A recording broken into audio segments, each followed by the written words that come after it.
My first slide is my table of contents. The first topic I'll be talking about is my classroom. I'll follow that with parallels to construction. Then I'll talk about some of the theories in communication we've done in class that are relevant in my class. And finally, some of the benefits of group work. And just a note that some of these pictures have been used in a previous presentation. The journey is the reward, a Taoist saying, not the destination. And this phrase was used both by Dwight D. Eisenhower and Marshall McLuhan. We do woodworking in my class. Notice the safety glasses in the upper right corner. They did learn how to be safe in the shop. Oh, and ignore the spelling of hammer. The next two slides are slides taken from my classroom, and as you can see, it's not a usual classroom. It is not like most classrooms.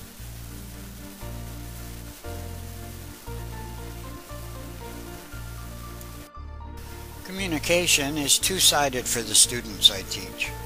They need the extra school time in order to learn basic content in the different subjects. They consistently need extra time and practice in the social interactions of school and the workplace. With digital networking, social phones, and texting, they also need to learn these skills. Or will they be left behind in the social realm again as the newer social skills and tools continue to develop? How will these extra issues be addressed?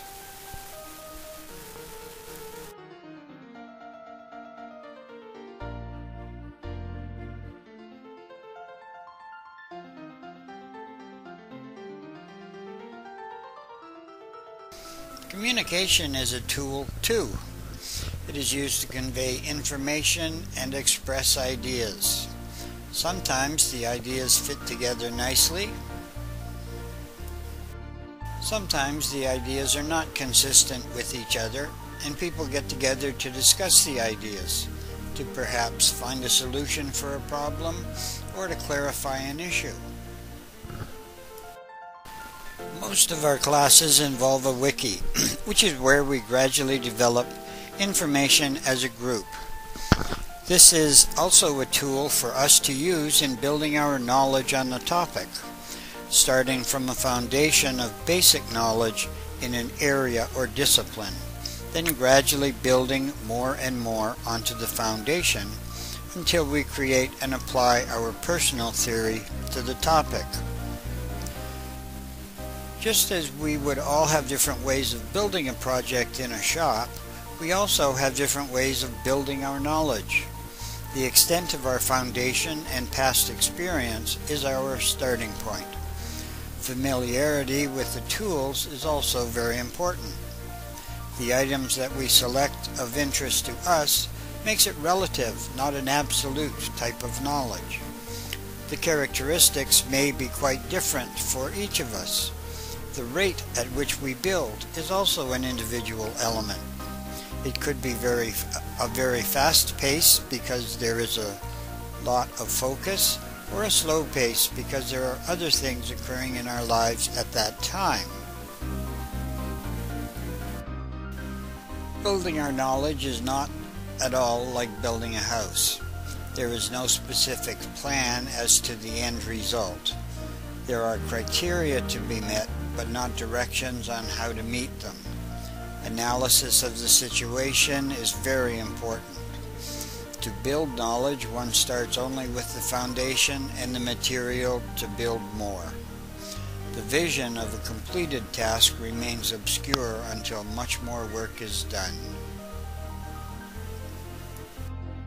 If one looks at the functional perspective in group decision-making by Hirakawa, the tasks are to analyze the problem, set the goals, identify alternatives, and evaluate the consequences.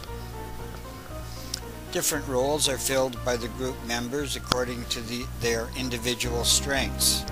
There could be one who reminds others to stay on task, including the stopping of social activity other than those associated with task discussions. There are also group members who do not say anything, even though they may have some very good ideas. Then there is the issue of supporting good ideas regardless of the source, or the supporting of the person who is the leader of the group task in a hierarchical sense. Other tasks might be the timekeeper or the humorist. To resolve an issue, one must first devise an analysis of the problem being addressed, its causes and alternatives, then the effects of new proposals.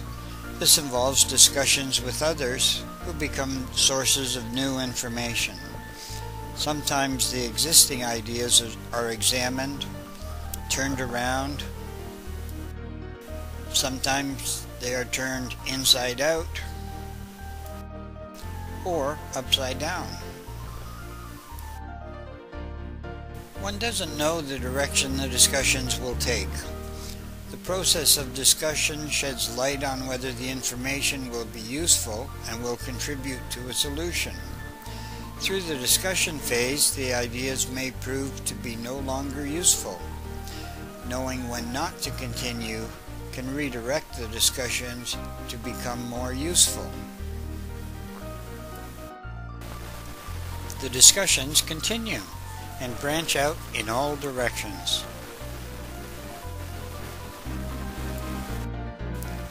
The goal has characteristics, but not a specific form.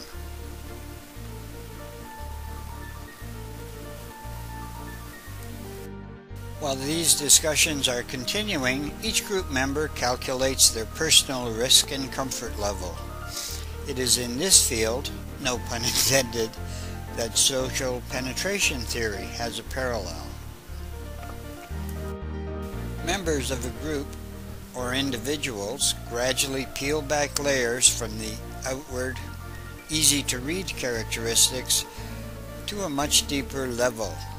It is a continuum between risk and comfort that determines when an individual will peel off to the next layer. I see two traits that are very important here. The environment of the situation is very important, as it is the measure of how much risk one takes in contributing to the discussion. The second one is the amount of time that the group is permitted to meet. In a short time frame, individuals may peel off layers at a faster pace in order to get the job done, or because the time frame shortens their usual timeline for disclosing themselves. The social exchange theory must be a capitalist theory, as it purports that we communicate only when we read that there will be a greater return on our investment than the cost for doing so. Each word and action has a meaning.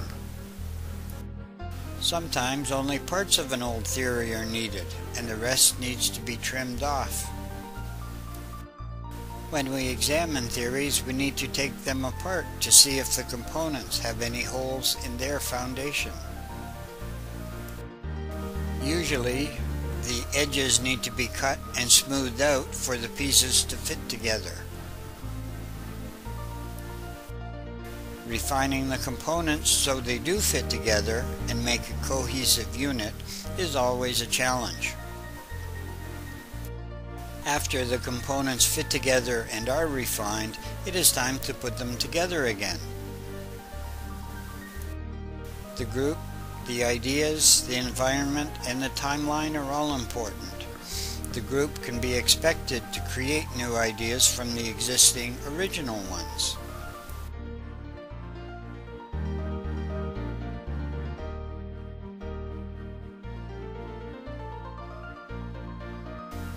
If the group has the right chemistry, a thing called synergy happens, and they can sometimes produce much more than expected. putting the old ideas together in a totally new way.